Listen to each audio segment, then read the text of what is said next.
choice of this game. I was on the trip, but I didn't make it to the actual Murder Ball forum. I met up with everyone later because I was too busy, I guess, just puking everywhere for several hours. Now, I wasn't there either. Well, I wasn't there at all.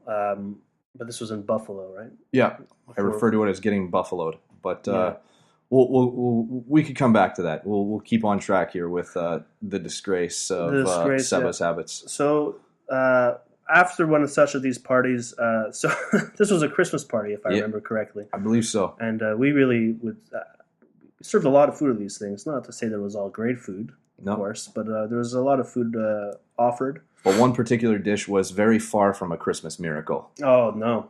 It was almost ruined Christmas, quite frankly. So Seba decided that he was going to make mashed potatoes for the party. Mm-hmm. Big bowl of mashed potatoes. I'm not convinced he'd ever made mashed potatoes before. Instead of using regular butter, he used garlic butter,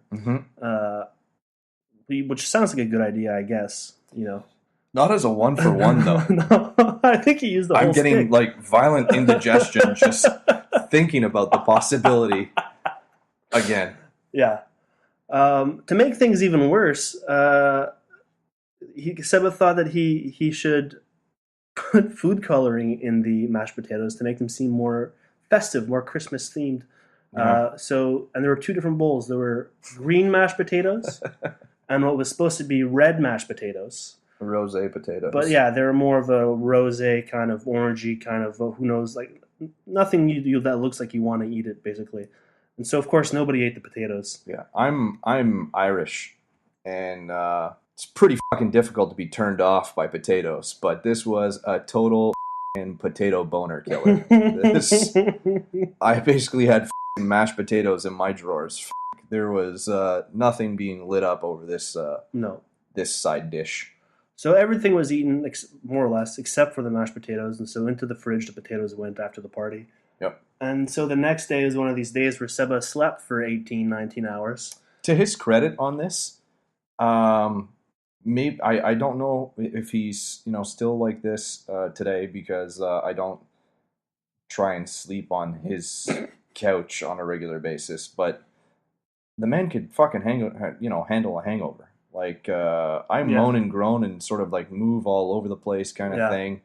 He literally knows how to play dead for 24 hours. Yeah. Regularly. Yeah.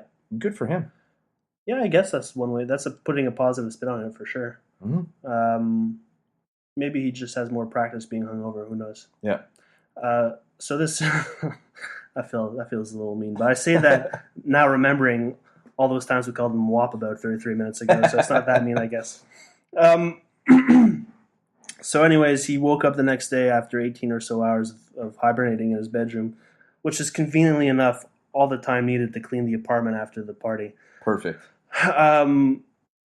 Goes into the fridge, gets the huge potatoes. bowl of mashed potatoes, heats them up, goes and sits on the couch and starts chowing down on those potatoes as his only meal of the day. Eats all the potatoes. Actually, you know what? I think he also has a few leftover spare ribs, like 3-4 spare ribs, and the garlic sauce that came with it. He poured that on top of the potatoes. Butt chugging these potatoes. Finished them, and then was of course sick, and was sitting there rubbing his belly. Oh, I don't feel so good. Do you think it was the potatoes? Yeah, I think it may have been the potatoes, Seba. It was either the potatoes or the volume of potatoes. One of them got you. Similar story. So I don't know if you're catching on, but Seba is no Jamie Oliver in the kitchen. No. Another time he tried to make some rice. He's Costco in the kitchen. They don't call him single-serving Seba. This guy cooks with a f***ing purpose. Yeah. And the purpose is... to annoy his roommates. I would have said to feed a rather large Mexican family for a month. Or 5 square Seba meals. Yeah, so he tried to make rice. Of course, he never made rice before, just like he never made mashed potatoes before, I don't think. And didn't realize that the rice expands in water. So made enough rice. I can't remember how long it lasted. I want to say 4 days, 5 days. Probably we ended up throwing out the rice. Oh yeah, for sure. Saba, you could get back to your listeners on the next episode. There's no damn way you ate all that rice. There's zero chance. But anyways, maybe we should get back to the burgers. Yeah. I just want to take a second to remind everyone that Janko's an absolute saint. Oh my. Yeah. And Seba's, I mean, no, I'm not going to call you names right now. I'm just going to say a couple cuss words just to complicate la vie à toi. Cock, knob. I don't know if he'll beep out knob though. Is titty vagina? Titty vagina? Is that okay? Well, I don't know if those are swear words though. I think those. I mean, that's. You think it's I'm called just a vagina? him? I think it's called a vagina, right? So it's the I can't say the word, but that's the word for the organ, right? Yeah. So I got to say. You can say twat. Works. Twat. Would he censor moist? Moist. You gonna censor that, Seba? Moist vagina. I hope he does. I'm sorry to all the listeners who have to endure this hostile takeover. Yeah, hostile takeover. This was almost going to be a bitter takeover for a little while. We were thinking about how we could sidetrack this even more and things that we like. Possibly, I mean, we both love hamburgers, yeah, and that's why we listen to this show. That's why we've been on the show. That's why we eat hamburgers with or without this show. All my days off, I eat hamburgers. Yep, I was, I didn't think today was going to get so hostile, and yesterday I had a hamburger. Today I had a second hamburger. Mm-hmm. But we were just spitballing, mm-hmm. Other things that this show could have been about, and shows that we would launch if we had more time and money to do so.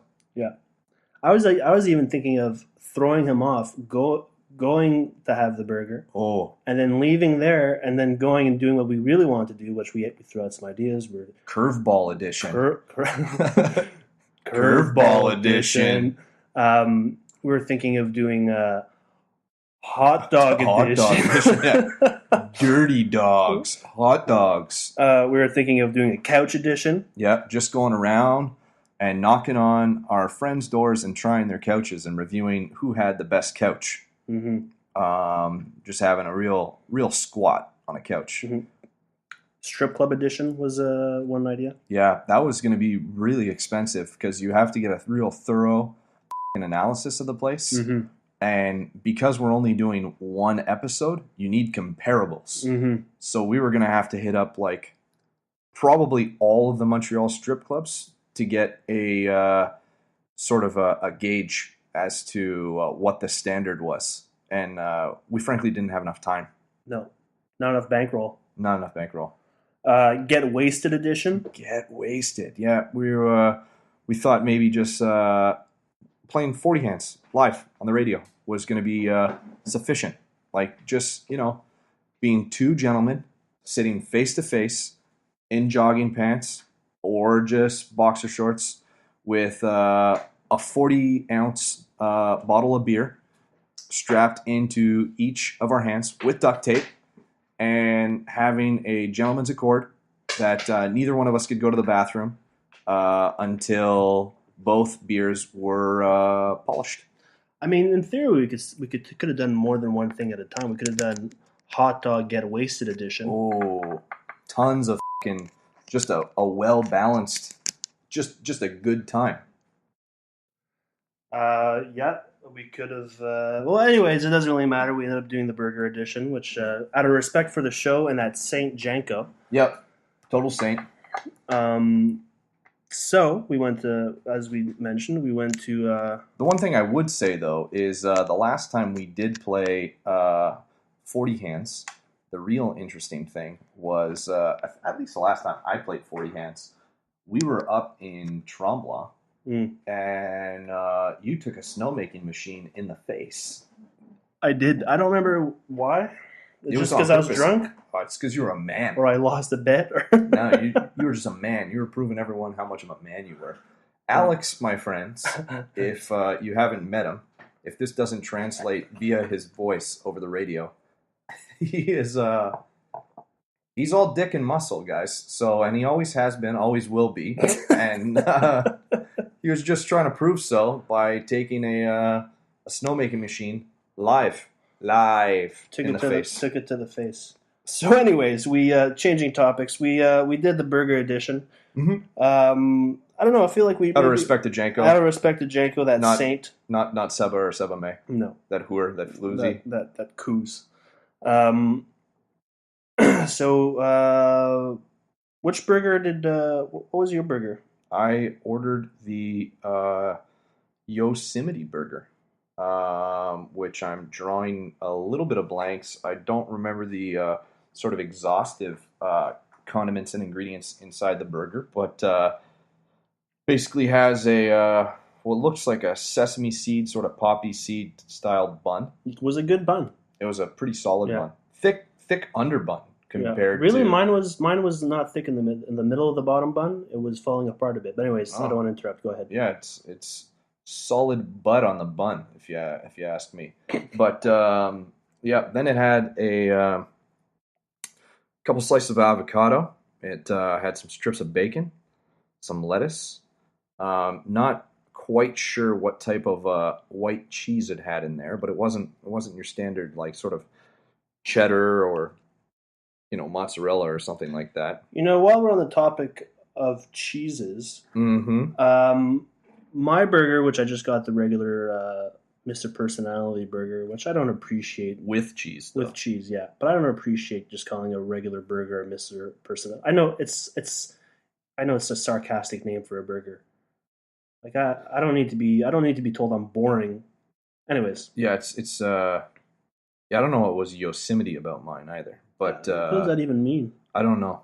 All I think is like at no point did I have 2 6-shooters on me, and was my name Sam eating this thing. Well, full circle. I was going to say I had the option of adding cheese, which I did, and it's the American cheese. And this really bugs me, calling a Kraft single American cheese.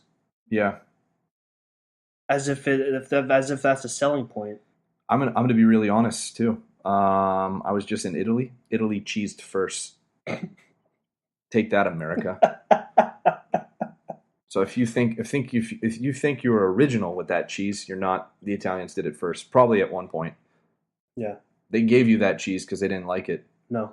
Which is also a thing that I'm told Italians do. They say, "Ooh, buy this. This is our good olive oil." No, it's not. They keep the good olive oil for themselves. Really? Yeah. So they sell the bad olive oil to the tourists? Well, not necessarily the bad, but they proclaim that, this warrants this price tag because it's the best of the best. But it's probably the best of the not best. It's the good stuff. Yeah. The best stuff, that's our stuff. Because we're Italians, and we're going to keep it for us. Oh, I guess I understand that. Yeah, totally. Just don't lie to me about it. No. Well, they are a country of liars, if World War II taught us anything. But anyways. So anyways, you had the Yosemite burger. Anything else you wanted to add? Yeah, it had a little bit of like a homemade salsa or something like that in there, and I think it was a spicy mayo or something because the burger had a little bit more heat than I expected. I was expecting something like soft. Normally, like I don't know. I don't really associate avocados with any type of heat. Normally, it's a soft man's condiment topping. Avocados are for soft men. Is that what you're saying? It's like a rich man's lettuce. Speaking of lettuce, they have a burger I noticed on the menu. I didn't get it because it's ridiculous. Mm-hmm. But they have a burger in the bison burger section of the menu. Yeah. I didn't even get that far. They have a burger called I forget what it's called. I want to say maybe the healthy burger. Maybe that's why I didn't see your samurai burger. I didn't flip past the burger pages. Yeah, there's several burger pages. The burgers are segregated. That's interesting, isn't it? Anyways, so I think it's like called the Health Burger or some name like that, and it's got